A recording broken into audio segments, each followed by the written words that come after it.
Hari Om. Hari Om.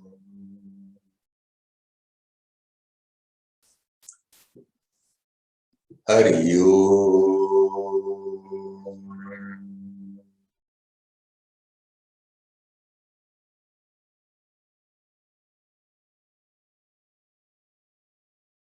Hello, my friends.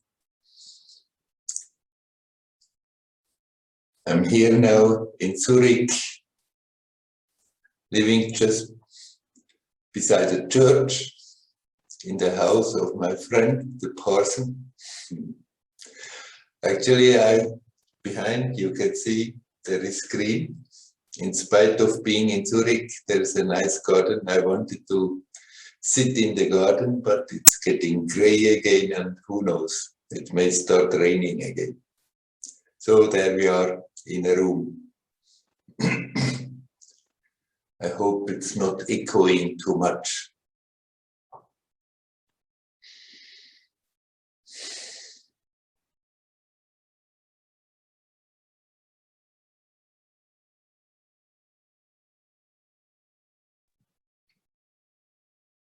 It is a strange situation in the world. Friends are getting divided. Families are getting divided. Once again, I appeal to everybody. Open the heart and accept people, what they think and what they do, even if it's different from what you think is good.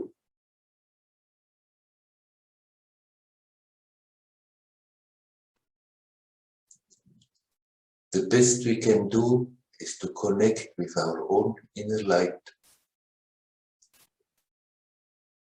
Become aware that you are full of light. That you are timeless, here now. And all these superficial happenings, these superficial differences amongst people, they are temporary, they are not important compared to what you really are.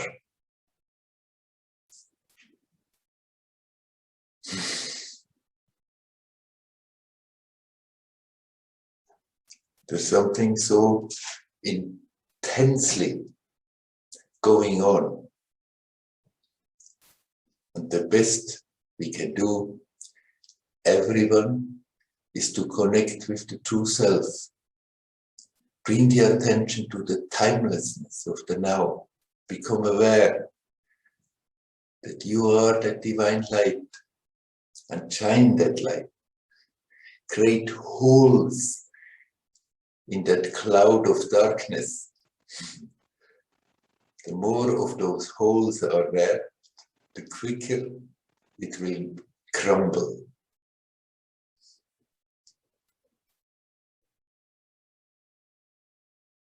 No matter what is happening, that joyousness of existence is not affected by it. If we want to, if we don't prevent it, we can access that all the time. Here, now. We don't have to have special circumstances. We don't have to have a harmonious surrounding. It is there all the time. It is here all the time. Timeless.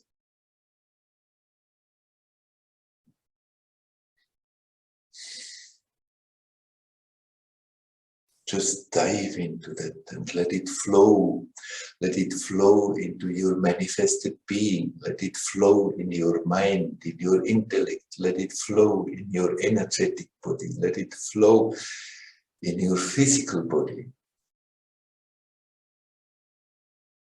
And then wherever you are, with whomever you are, whether you are alone or in a crowd, whether you are with friends who think the same as you, or whether you are amongst people who have totally different ideas and act differently. Still, you will be aware of that beauty in yourself that is not affected by any of it, and you will radiate it and have a good influence on your surroundings, on the people you are connecting with, even on nature.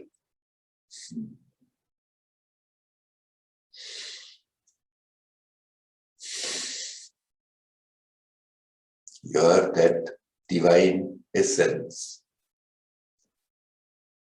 All else is temporary, momentary appearance. It comes, it goes, it changes all the time. But that divine base is there, unaffected, unconcerned, unattached.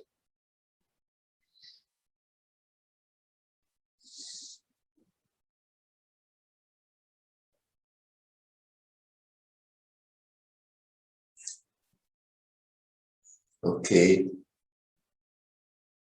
having said that, I'm inviting anyone who would like to talk.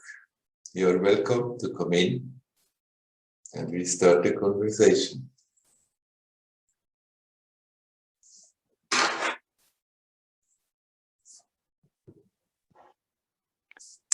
Hi, Werner. Hello, Udi. I'm happy to see you. Yeah. I want to continue with what you have started. Most of my life, I'm dealing with being next to other people and Yes. in the process of giving. And in the last few years, I had a deep, deep, deep sense that almost the only thing that I can do in this time of my life is giving, but in the meaning of independent, not reactive, and the result of this giving is the same for myself and for the other. Yeah. But many times I wondered to myself, is it a true process that we can have, or being in this world with a sense of, or hoping for the sense of giving for the self and the other, without any doubt or any effect from outside. Something that is very internal. This giving is happening all the time if we don't prevent it. But of course, in the mind, it's a good basic attitude that you don't want to take and take and take and just benefit from whatever is there, but that basically you want to give. It liberates us easily from attachments with that attitude. But the more you are really connecting with yourself in the present, timelessly, the more you become aware it's happening all the time, this giving. It's radiating. Sometimes you manifest it in actions, sometimes you just sit quietly by yourself. It's still happening. So, great. It's a good attitude. It helps us, it's easier with this attitude not to get so much absorbed in the me. I want. But still, even with that giving attitude, we have to be careful on a subtler, a bit more elevated way. It still is happening, can happen, that me, I want to give, me, I want to be a good person, me, I want to have this and this positive feedback from the surroundings, so I have to act in a certain way. And there we are in the same trap again. Giving is good, it's happening spontaneously, naturally, but not identifying myself that I am the giver. I am a person who tries to give, who wants to give. But more, I am that observing that giving is happening all the time.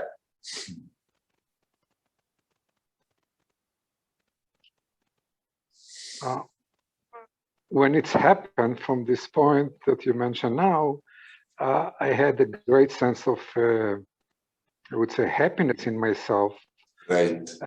And when it seemed that I'm coupling it to something, or I identify that is dependent on something, then I have some feeling of regret or disappointment for myself. Right. But is it a process of understanding where is our situation, where we can stand in this world toward the others, losing really the me that you mentioned that.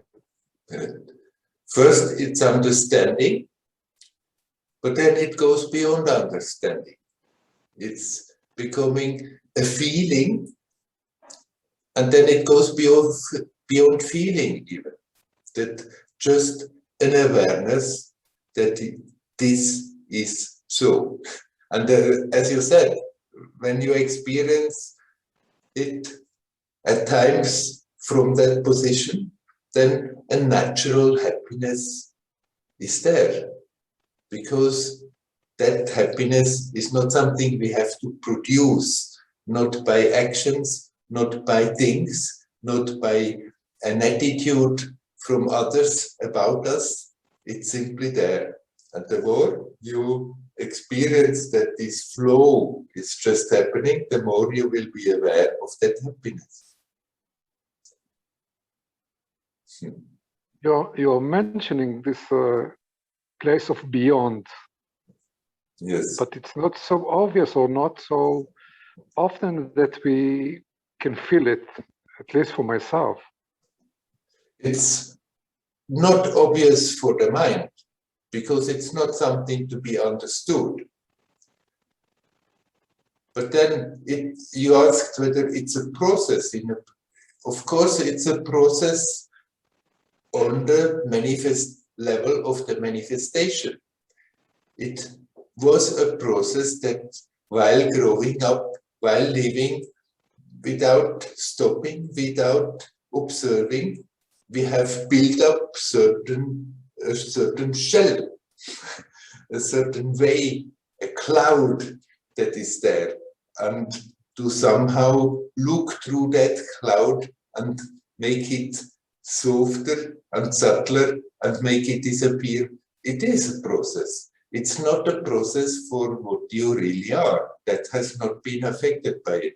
But for the day-to-day experience, it's a process that we become aware how much we are just being pulled and pushed by whatever we have been doing before, and then slowly learn to see it, and when seeing it, learn to detach from it.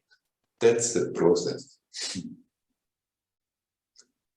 But it happens to everybody, and the more you are self-aware, the more it happens. But sometimes, because we become more aware, it may look as we are getting worse and worse. Sometimes it may look like, oh my God, what kind of stuff is going on in my mind? It was not like this previous, but it's not really true. It happened also previous, simply we were not even aware of it.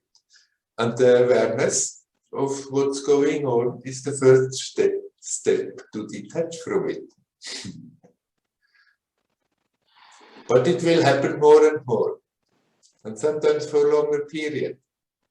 And eventually it will also, it will simply stick. And even if superficially some emergencies are there and it's getting intensive, deep down, there will be the awareness, oh, but in the heart of hearts, I'm not affected by it. I'm really grateful for this encouraging. You're welcome. Thank you so much. As always, you're welcome.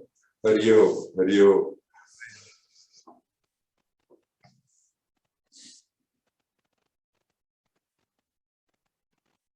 Okay. Is there anybody else who would like to talk? Please come in.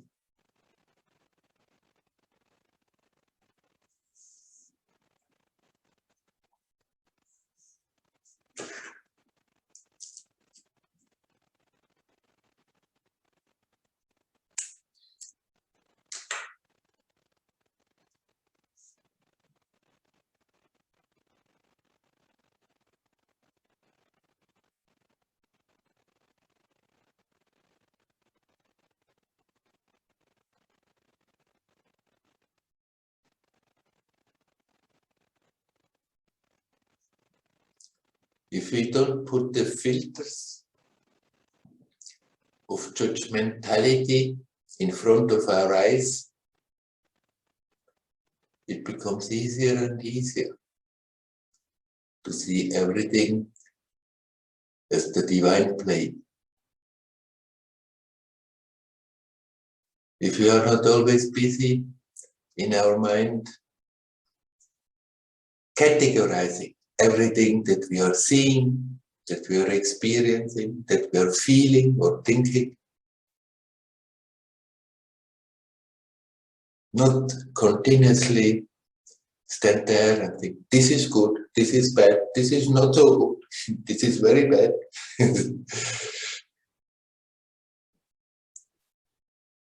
Stand in that silent place from where the observation simply happens.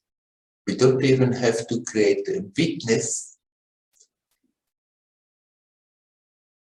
The observation simply happens. If we are not continuously plagued by emotions of aversion, emotions of tremendous attraction, judging, categorizing, put it in our little drones, then it becomes more and more obvious it's just the play of that one divinity. No matter how mad it seems. Like the madness that is going on in this world right now. Even all this is part of the divine play. That struggle between light and darkness, it's part of the divine play. We don't have to get worried, we don't have to get pulled, sucked into these whirlpools and then get all emotional about it. That's what's happening, unfortunately. Because it's intense, people are getting tremendously emotional about their attitudes, about their opinions, about what others think, about what others do.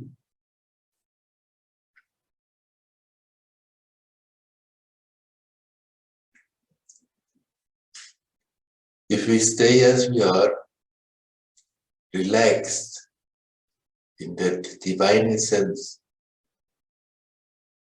even this madness is being seen as the play of that one divinity.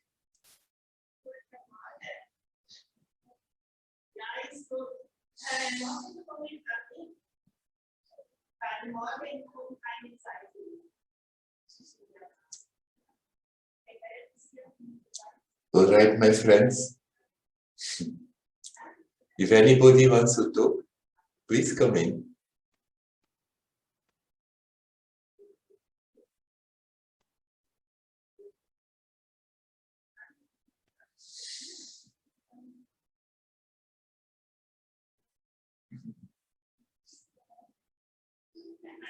And we are here. 27. Nobody wants to talk?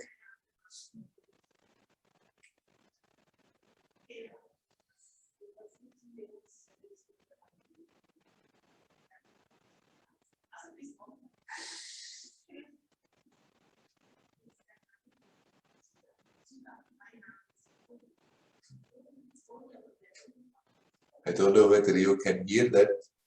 There is some sound. There is. My friend is just absent, and usually when he's absent, then one lady comes and makes the round in the house.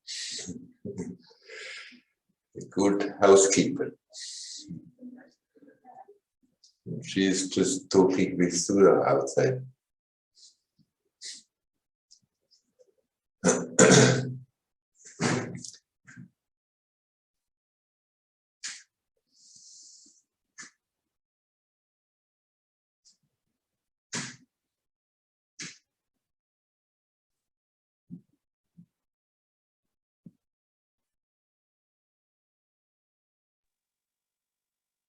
I will take the opportunity again. You're welcome. Since nobody else wants to talk, you're welcome. I want to hear something about the process of identified things, because it seemed to me that most of the time we identified things in ourselves or in other as this and that, or ruling out things, and almost never get to the deep sense of the existence of ourselves. I can speak about myself as this and that, as me or not me, and this is truly very, very superficial. Very superficial. Yeah, and I know that there's something deep there. And if somebody will ask me what is the something deep there, I cannot speak about that. It's beyond. Can you tell me something about these things that bother us so much, identify this and identify that, or attaching things to others instead of trying to be maybe silent and observe the real sense of ourselves? Well, it's again out of habit, identifying with one appearance, that's me, and then as soon as that me is there, then are all the others, and there are all the judgments and all the thoughts and whatever we are creating. And out of habit, the tendency is to be sucked into it all the time. But then you are totally right. You cannot say what is that is beyond, or maybe we can say prior to that. That is first, and simply out of that, all this creation with all this play is possible. But what you are totally right. You cannot really say. You can make indications. You can say, it's not like this, it's not like that, it's not this, it's not that. But even these statements will never be totally correct, because everything is also an expression of that. But that sense of being alive, that sense of being conscious, that sense of existence, it's always there. We may overlook it all the time, but it's there. Without that, nothing could be happening. We couldn't experience anything. And it's a question of identification, that we learn to bring the attention to that truth, to that basic sense of being consciously alive here now, or then being totally identified with all that we are perceiving, and then our relationship with all these things. It's basically the same answer again. It's the habit that makes it strong. And being aware of it, observing it, is the first important step to learn to detach from it.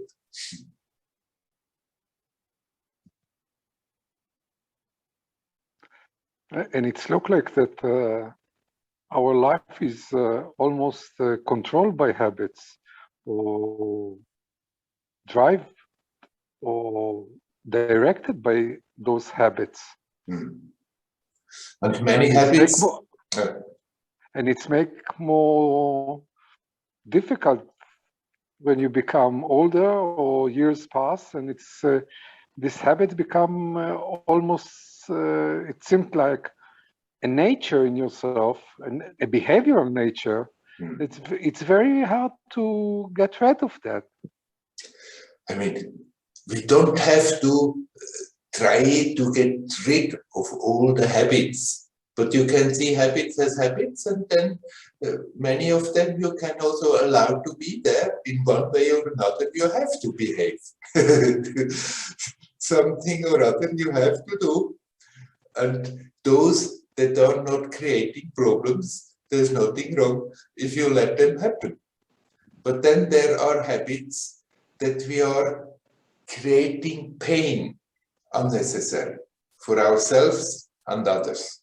And those, we are very well advised to address them, to see them, and learn to detach from them.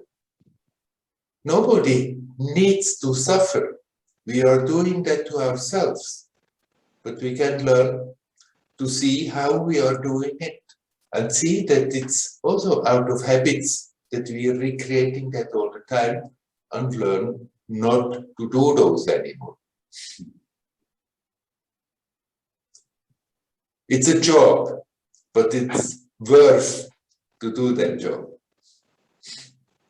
But it's not now, because I'm speaking like this, of habits, that we should be on the outlook and see, oh, this is a habit, that is a habit. Most of the habits, they are totally harmless. And when you see them, there's nothing wrong that you let them manifest. Because they are not taking away our attention from the awareness that there is that aspect in you that is not affected by it. Then you come more to that mood, to that attitude of being an actor in the theater of this world. And then let the harmless habits be there and manifest themselves when they want to, when they need to. And see those habits that have the tendency to pull the attention away from that silent part in you, that create harm in your experience, and then often that harm radiates to also around us and may harm others also. Those habits is good to see, to learn to detach and undo them.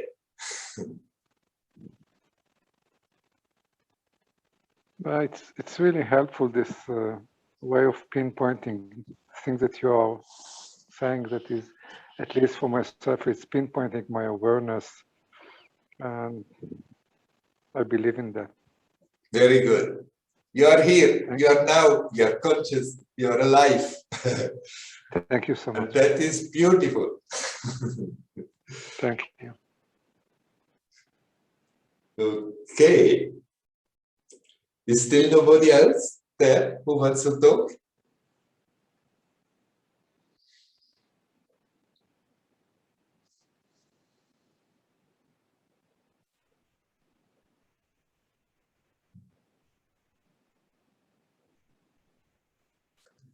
But that was good that Uri was talking again about the habits, but in manifestation, I mean, everything is a bit rhythmic. It's getting day, it's getting night, it's getting day, it's getting night. And within those circumstances, living our life, playing our role, of course, certain repetitions will be there that create habits. Nothing wrong with that. That often, from day to day, a lot of it may be routine, as long as we don't lose that awareness. I am that is perceiving, observing the play, observing the role, observing that no matter what is happening in this theater, this peaceful base is unaffected.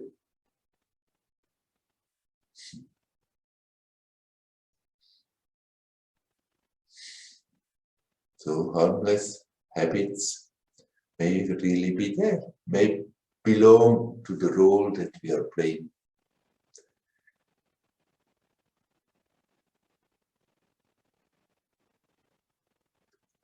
It's just the force of the habit has to be battled when we become aware, oh, there I'm reacting all the time in such a way, totally unnecessary, totally out of proportion, creating hurt to myself, to other people. And then when we decide not to do so anymore, then the force of habit may drive us to do it in spite of that. And there it's good that we learn to see it and catch it earlier and earlier, and then let it go. It's not that we have to destroy something, it's more like when tensions like this rise up and we see them, we learn to relax. Let go of the tensions.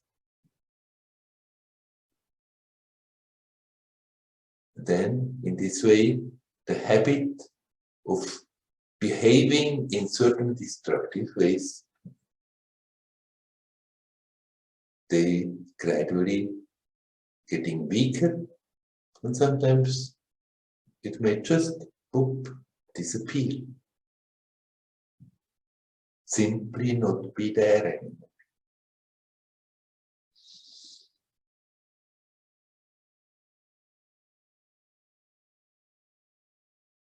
Today I talked to a friend in India,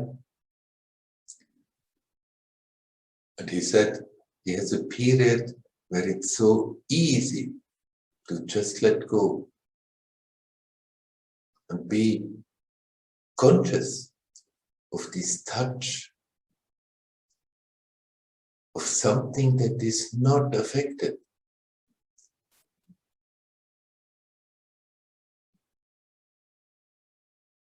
And he was asking, is this just an experience? Or is this really what is? Is it at all possible that one could live in such a way all the time? And my answer for that, of course it is possible, because actually that would be the natural way of living, the natural way of existing. We have learned to be unnatural. We have been conditioned from the first day on living in this world. And then growing up, the brain not yet developed a proper sense of discrimination. Then the baby sucks up all the influences tremendously. And that conditioning, if we are not ever becoming conscious, is simply after that directing the whole life and all the actions. And some of them may be good and joyous, but many of them may create tensions all the time. And we can learn to see them. We can learn when we see them, instead of being pushed along by them when they come, to be alert and relax. And so old conditionings, they are dropping off. Those conditionings that create harm, that carries away from our true nature. Still, your appearance, your way of behaving, your way of talking will be influenced by the past of this story. There is nothing wrong with it. But we can learn not to be pushed by it. But my friend, it happened to him before, and then it went away, and now it's there again, that it comes so spontaneously and so easily that he can just connect.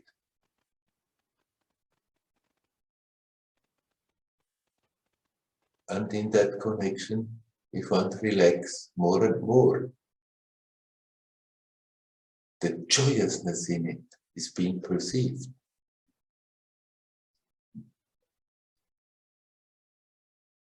And he asked you, but can one live like that?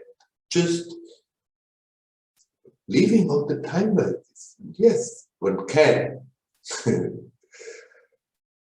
On top of that, when it becomes effortless, natural, it's like from then on, the intensity of that joyous, conscious life experience keeps on increasing gently, but all the time.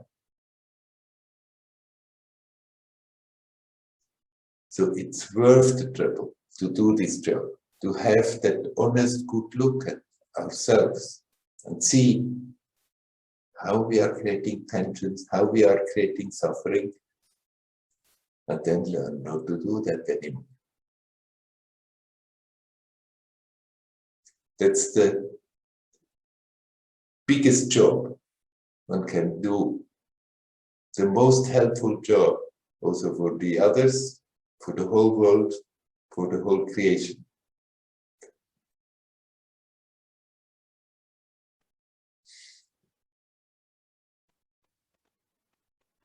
Again, I'm asking, is there anybody who would like to talk? You are welcome to come in.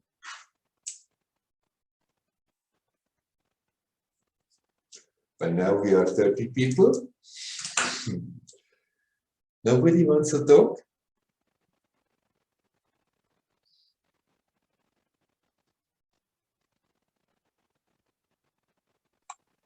Hi, Werner.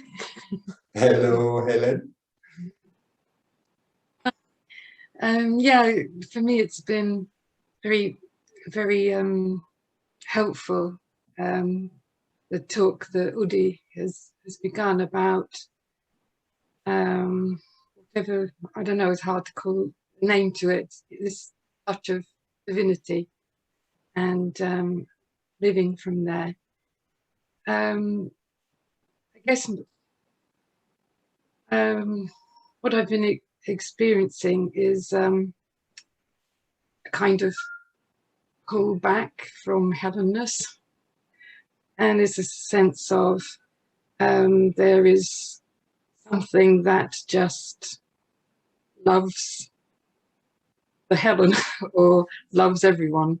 Yeah. And it's kind of very subtle. It's just like a chink of light, but it feels like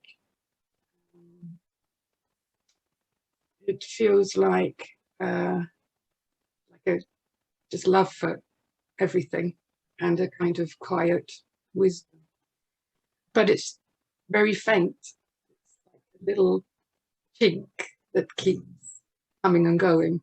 And it's recognizable. And it also feels like there's nothing I can actually do about it. You know, it happens. And then there is a watching of Helen suffering and a great compassion for it. And I think my question is more like how to root it, you know, because it's very transient and it's just very subtle, and one moment it's there and then I start doing things. I have to be in this world, and then it's sort of eclipsed, and then I think it's gone and it comes back again. But it's almost, it's like the about prayer. About prayer. It's like yeah.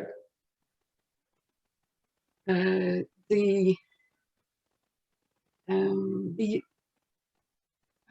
I guess I'm asking, should I pray? I feel like I'm answering my question at the same time. Yeah, so yeah. Should you pray? Yeah. Is there any point in praying? Yes. Right. Because it feels kind of against all that because you know, I've been brought up Polish Catholicism, and you know, you've sort of been told you have to pray at night and you have to do this, and it always seemed always so pointless, and now it just seems something Well, maybe sensing it. yeah. Right. You say it's very faint and it comes and goes. Of course, it's the awareness of that fact that comes and goes and can be faint. It's not that divine nature of yours could ever be faint. Yes. Yes. But in our day-to-day experience, the attention is usually so absorbed that it may look very faintly something is trickling through there. Now, what can we do to improve, to intensify that experience? The doing is more to become aware how much we are doing to prevent it and learn not to do that anymore. And certainly, if that comes naturally, if that comes spontaneously, praying can be very helpful. And that's the prayer that's worth to pray. To pray to God, to pray to divinity, to pray to whatever you want to conceive that of, to help you, to support that you are getting stronger and stronger in that awareness of the self, of the now. That's the only real good prayer. Instead of praying for, I want this, I want that, and please do this, and please do that. So, this is certainly a way one can strengthen that awareness, strengthen the habit of being aware, the habit of remembering that we should look at all.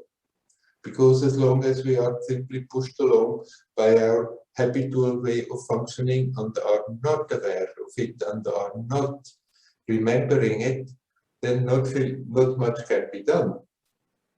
And so that prayer for help can really help you to be more often aware of it and to remember and get stronger in that new habit that neutralizes the old habit of always being completely feeling disconnected with that divinity.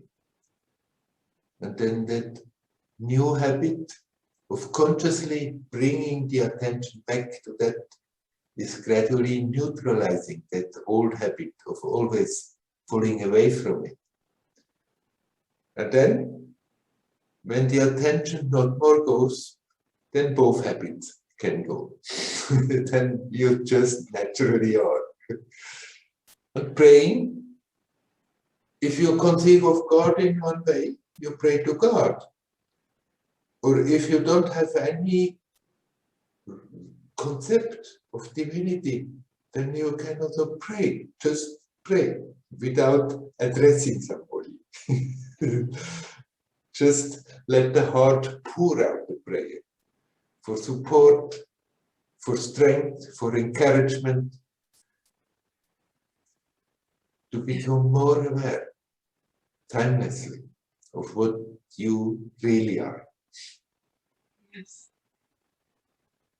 Yes. There is also this sense in me that when there is this connectivity, and then there is then the sense of covering up, it also feels that the mind feels like an arrogance, because it feels like a sense that the mind is taking it and creating a ego around it of, you know, spiritual arrogance, you know, they say. So also it feels like the prayer is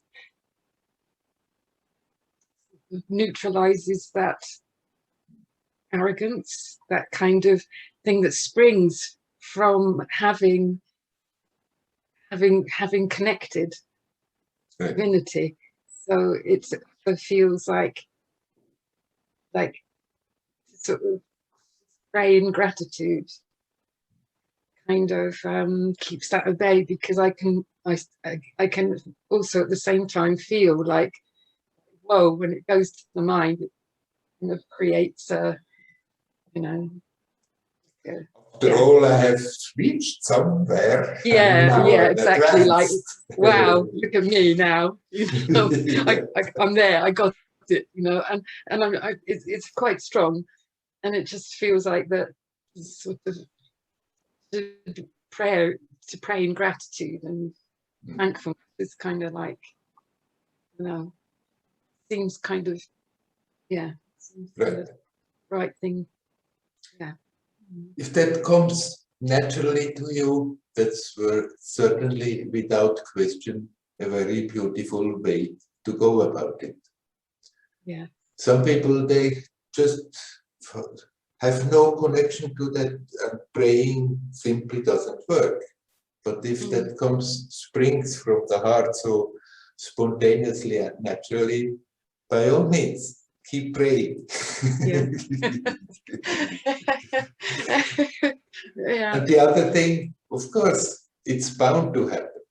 Then you have a next experience, you have a moment of feeling very wonderful and relaxed and expansive. And then after that, the mind will be tempted to put a label on it and, oh, I got that far, and somewhere.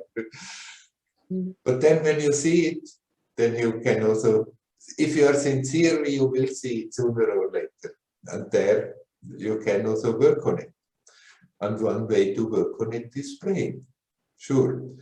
It will have the tendency to sneak in again in a subtler way. Yeah. That's just what happens. But then, if that sincerity is there, we become aware again of that also. And learn to let that go. With prayer, without prayer, learning to let it go.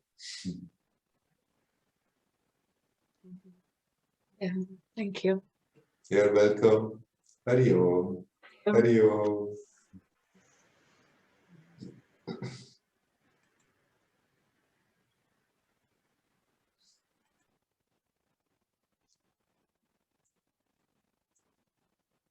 Is there anybody else who would like to talk?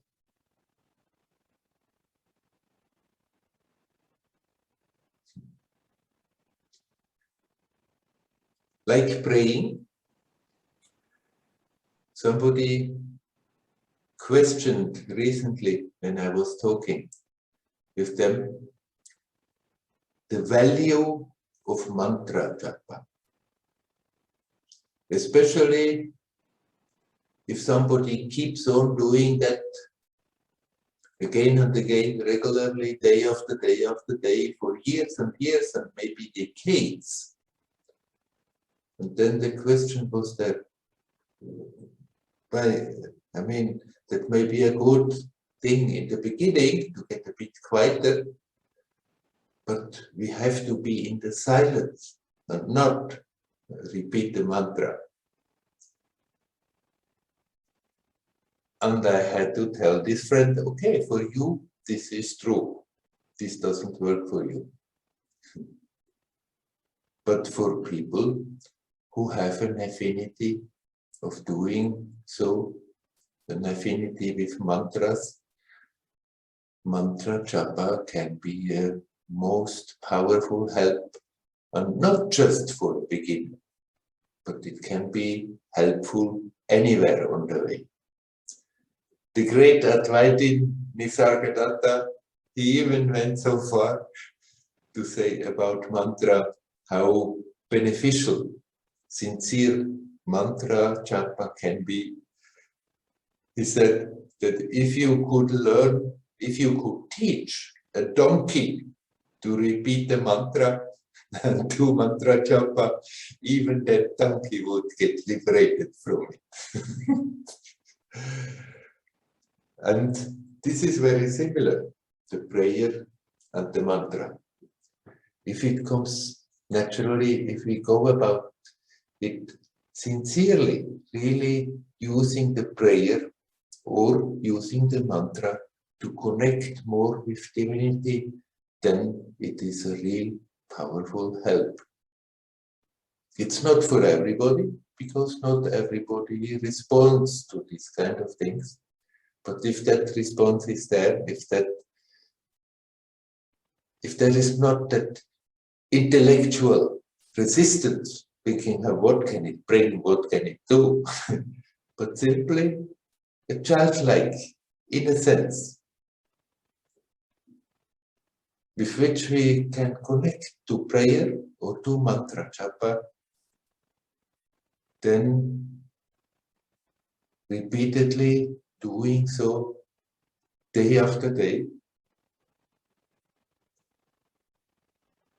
can really be a very strong and direct help to bring the attention to the self.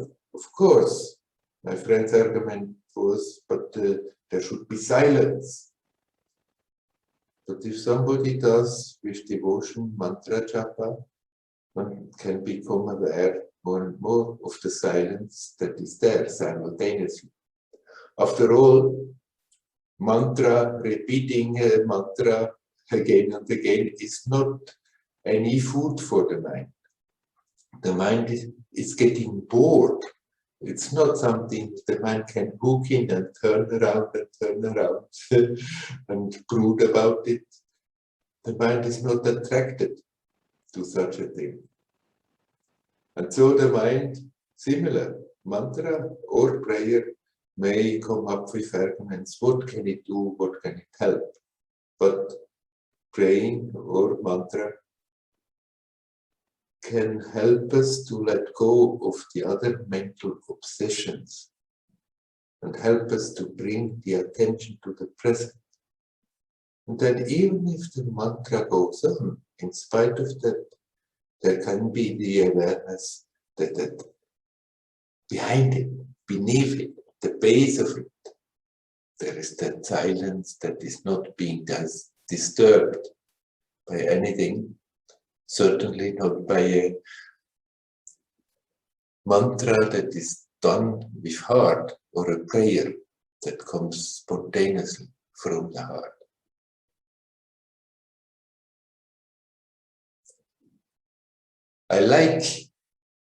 I very much appreciate Advaita as an approach.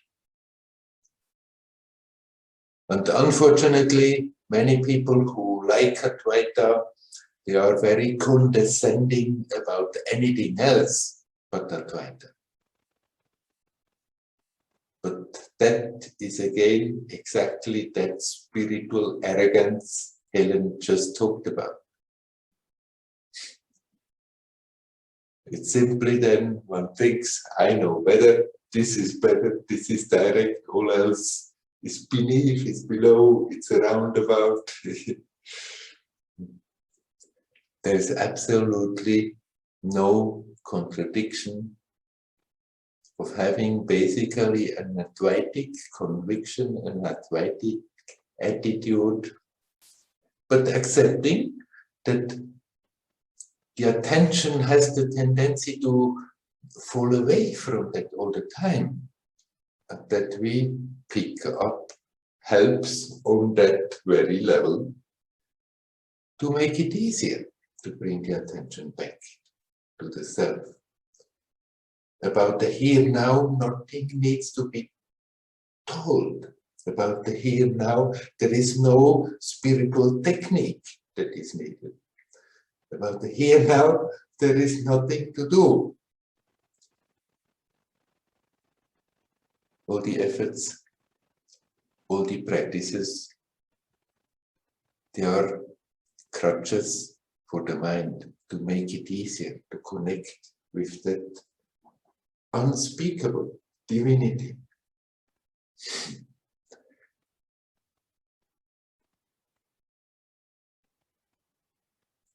And whatever helps is perfectly valid. Be it self-inquiry, asking who am I, holding on to that simple sense of being that I am, praying to God, doing mantra japa. There's no need of putting any value system there and say this is better, that is better.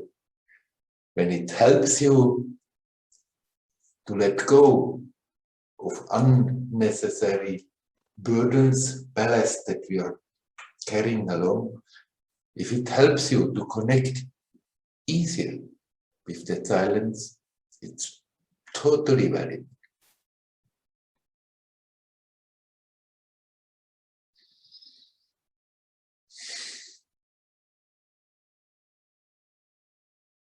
Okay. I'm again open. That somebody can come in. Anybody who would like to talk, please come.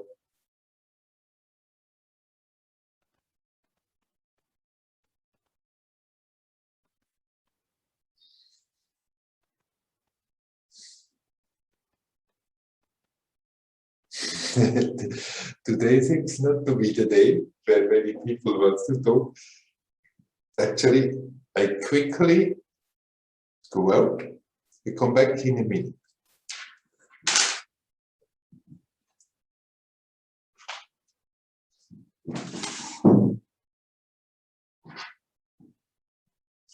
Hari Om. Hari Om. There I am again.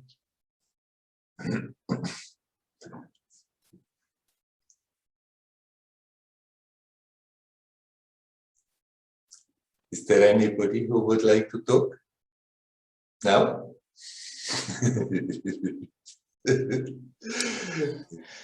Hari Om, Werner. Hello. Hello, this is Ben. Hello, Ben. Hi. Are you still in France? No, I'm back in Spain at the yoga retreat. I see. Yes. Yes, I've been on a little tour through Europe, France and Switzerland, south of France, visiting some friends and out in the real world, and now I'm back in this little nature. yeah, in the dream bubble, which is really nice.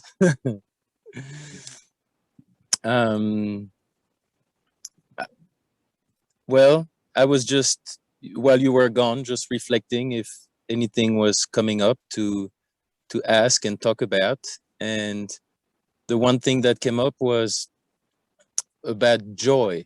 about expressing joy in, you know, throughout the day. Because I feel there can be sometimes there's moment of peace and sometimes moment of joy, and joy sometimes can be a bit more exciting. There's a bit more activity or fire I feel in it, whereas peace is a bit more cool, I would say. And I enjoy both. I enjoy both of these kind of qualities at different times. And I don't know, I think I was just curious to hear you speak on expressing joy, and also if there was any way. Sometimes, I mean, here living with other people, sometimes you feel people are a bit closed or a bit down, and maybe being too joyful around them might feel inappropriate somehow. So I don't know, anything around the awareness of expressing joy? Of course, in manifestation, it's continuously changing. It's not that there is in manifestation something permanent that simply is there. And so whether you are expressing and manifesting joy, at least in a visible way in this manifestation, then this is changing all the time. It's not that there is a rule. Look, there is no basic contradiction between peace and joy. Look at those wonderful trees behind you, how peacefully they are expressing their joy of life all the time. But we are a bit more noisy and a bit more flexible than that. Of course, it's not appropriate necessarily if somebody suffers that you try to make the clown in front of them.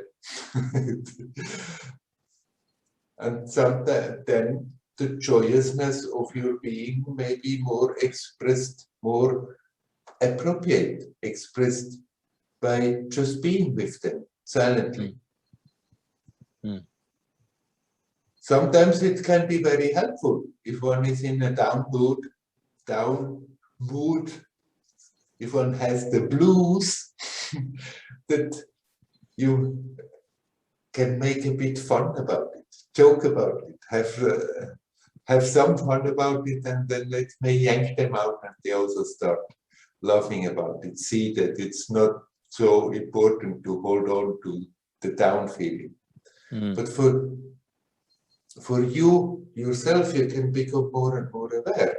Okay, in your external expression, maybe one is more there at one time and the other is more there at the other time, but joyousness and peacefulness are two aspects of that same basic, not identity, that same basic essence that you are. They are not contradiction. It's not either peace or joy, but even in that peacefulness, there can be a bubbling joy, dynamic. And even when you express joyousness, you can become aware there is that peaceful aspect that is simply immovable.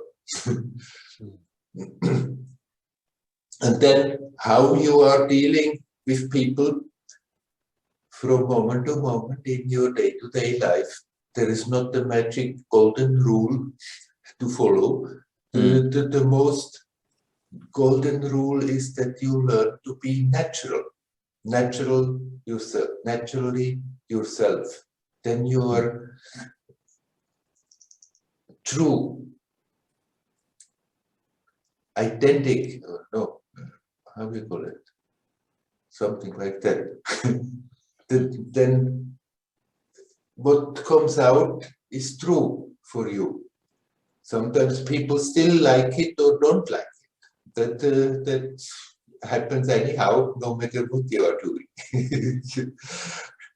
But the more you are relaxed, the more you are natural, the more you are innocent, like a child, the more spontaneously these changes happen, that at the moment you express a great joyfulness, at another moment you may still be fully aware of a tremendous joyfulness, and still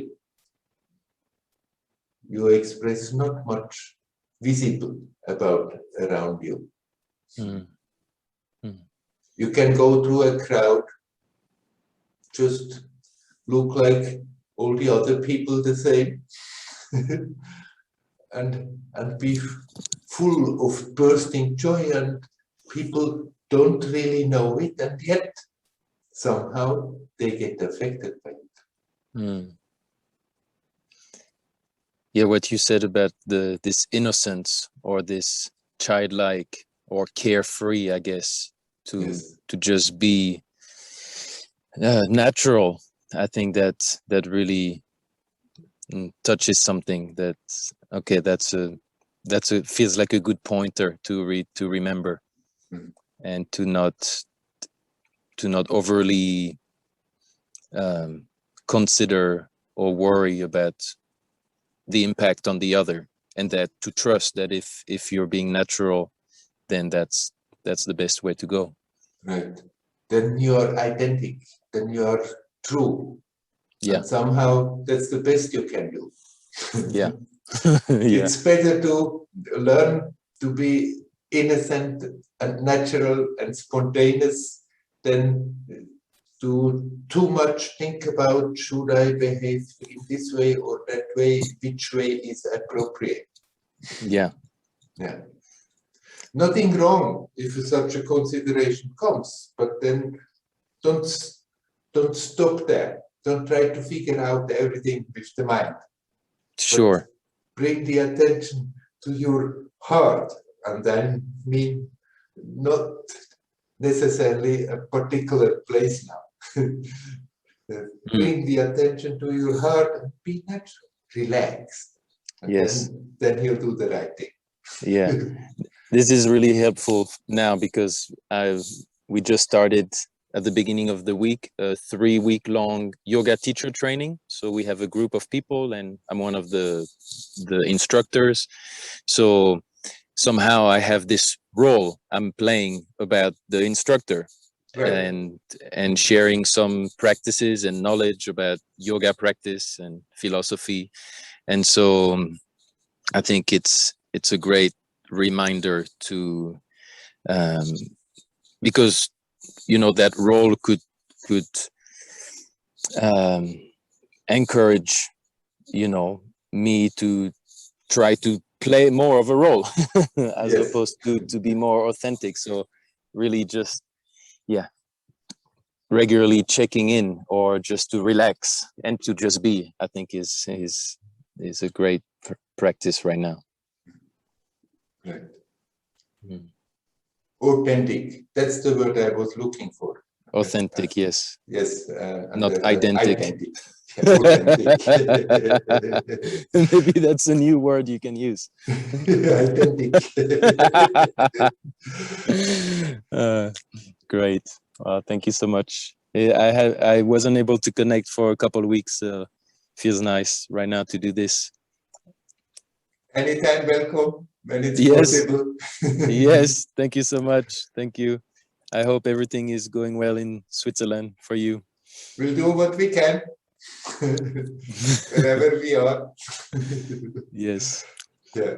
Best all right. wishes then. Yes. I made my application yesterday for a new visa. So let's hope they are going to give it. Mm. Mm. Yeah.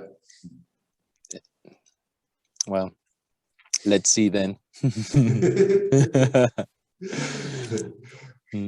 If All not, right. you're welcome. If not, you're welcome for a visit here in Spain if you want a little It's fake. adventure. Yes. No, I have the feeling it will it will be all right. It will happen, and we go back to India. For the time being, I think that's the place where we should be. I don't know for the future. Right. Yeah.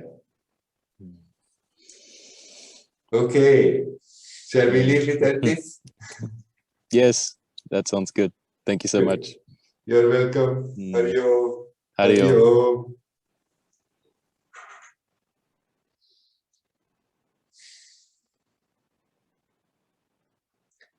Is there anybody else who would like to talk? We have still quite some time. If we want to, you're welcome to come.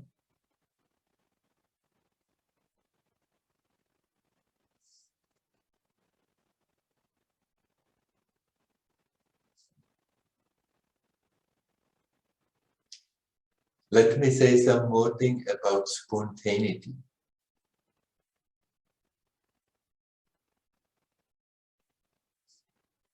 Because often in spiritual circles, I'm encountering people who say, oh, I want to be spontaneous only. And then they think, even planning a few minutes ahead what to do is not more spontaneous.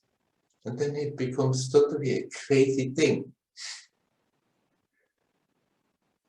Be natural.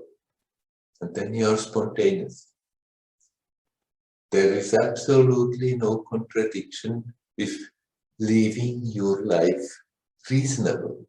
Make reasonable choices, which include sometimes thinking ahead and see if this is happening, then that I'm going to do.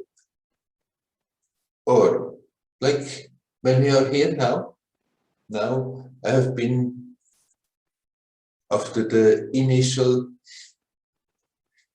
phase where we are forcibly staying in one house, after that I was very active. So I'm looking ahead, I'm connecting with people, we make appointments on this and that day, we'll meet here or there.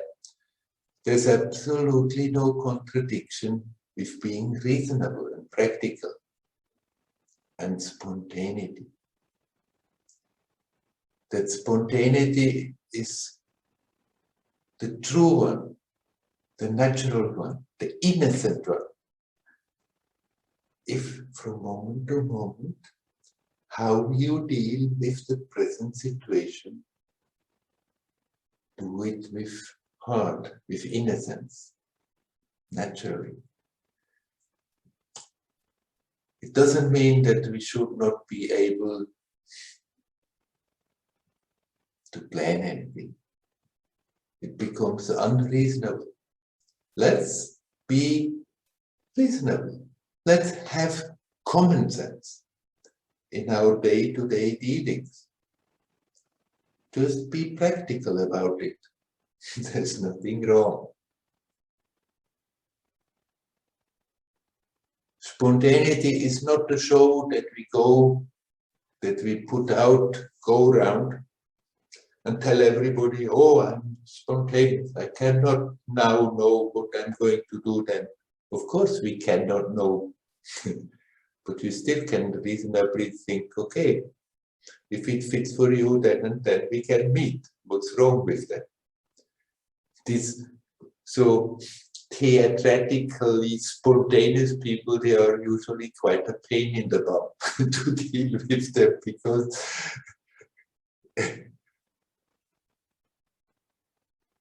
just a natural, and that also is natural, a natural sense of common sense is then absent.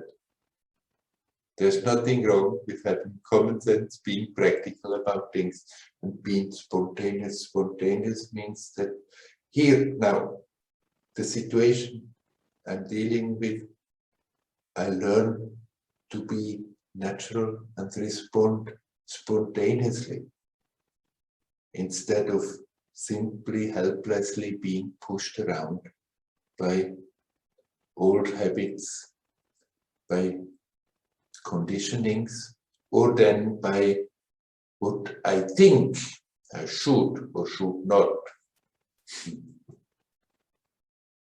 So let's not confuse spontaneity with being not capable of being reasonable and handle your daily life. What's the big deal? If we don't resist, then we just do it. It comes, things come, we deal with it, they go, done with it.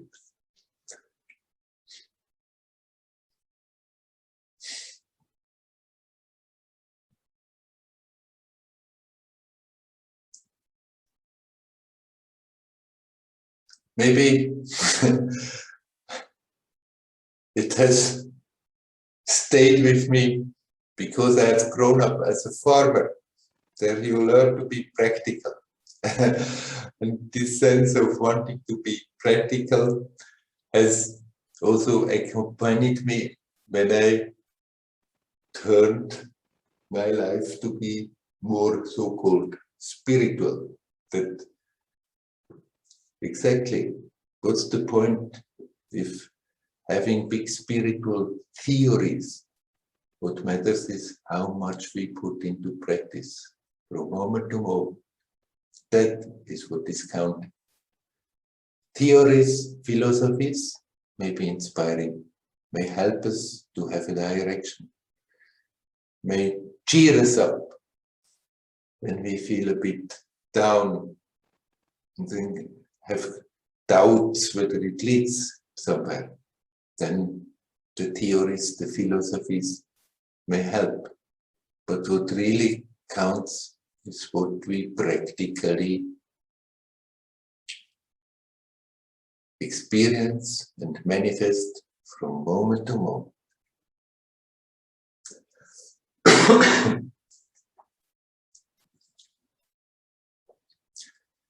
Okay, again I ask, is there anybody who would like to talk?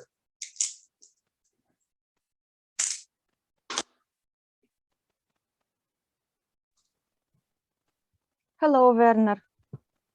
Hello, Nelly. You come out of your silent retreat to talk I here? think that I can talk during Satsang. And Yes, yes. you can. And sometimes I talk with myself, by the way, in my retreat. Yes, I don't talk with other people. Almost don't talk, except Almost some don't. situations. Yeah. Almost, yes. But Yeah. I see that I used to talk with myself because sometimes I feel something inside. All these thoughts they go round and round, and I feel that it's easier if I explain it. Yeah. Yeah. Explain it to yourself. Yes. Right. Yeah, that's why I'm not so silent Yeah. all the time. You do it the way you see fit. I was just a bit joking, pulling your leg when I asked you about talking. Right. Yeah. When I listened to you in the beginning, I saw that it touched me that you said about the situation in the world and about dividing people. I don't feel before this I didn't feel that it concerns me so much because to be honest about all these situations with the virus and so on, I don't think much of it, don't involve much in this what is right, what is wrong, and I feel relaxed about all these opinions. Who wants to do this vaccine, who doesn't want, it's okay. Moreover, Dial did vaccine and I didn't, but we don't talk about it. We don't argue about it. It's so everyone choose what he wants and no problem. But I feel in myself I have a lot of other categorical things, categorical thoughts inside. I see it more clear now. Yeah. That's why your words touched me so much, because I see how difficult it is to let go, to accept, and sometimes it seems that I don't know how to do it at all. So it's so deep inside, so strong. Even some not so important things, but I don't know. But my mind sticks so much to them that it is very difficult to let go. Sometimes it's even funny. Yeah. But I don't know. I try to laugh at it, but anyway, it catches me so much. Even yesterday, I felt it very, very strong, and I finally I began to pray. Yeah. I began to pray to be more acceptable, to relax, because it was unbearable. So I see how difficult it is to relax, to let go all these thoughts. It doesn't matter what subject they stick.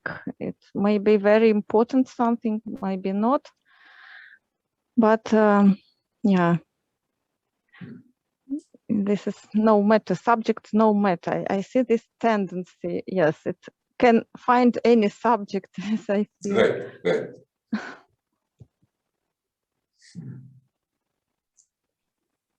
Yes, of course, it's not so easy to let go of strong habits, how we are talking, how we are thinking, how we are feeling. They will come back again and again. And what you can do about it, you are already doing. Just seeing it is the most important thing. Because when you see it, even, okay, you try it, I let it go, and it doesn't go. But still, something is happening. It's not that nothing is changing. It's not that nothing happens. The very fact that you see it, and basically your attempt is not to struggle with it or not to strengthen it, but okay, I let it go. You give that impulse, and after that you think, okay, but I try to let it go, but it doesn't go easily. Right. Some stuff is so deeply rooted in the subconscious that it just doesn't go from one day to another. But if you continue being aware of it, that in itself is basically already the main job to do. And then you can support that job in this way or that way, according to your natural inclinations. But the main thing is to be aware, because there many times you may see that actually I don't want this kind of thoughts, I don't want this kind of feelings, I don't want to react certain ways, this way, that way.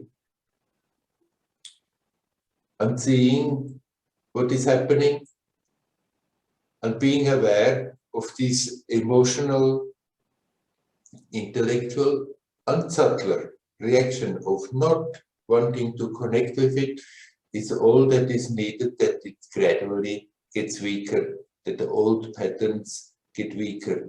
Those we don't want. But with certain things we have to be patient with ourselves, because they are strong. But don't worry, as long as you keep on inquiring in yourself, as long as you keep on having a good look at yourself and you see these things, then you are working on it, even if you don't do something particular about it.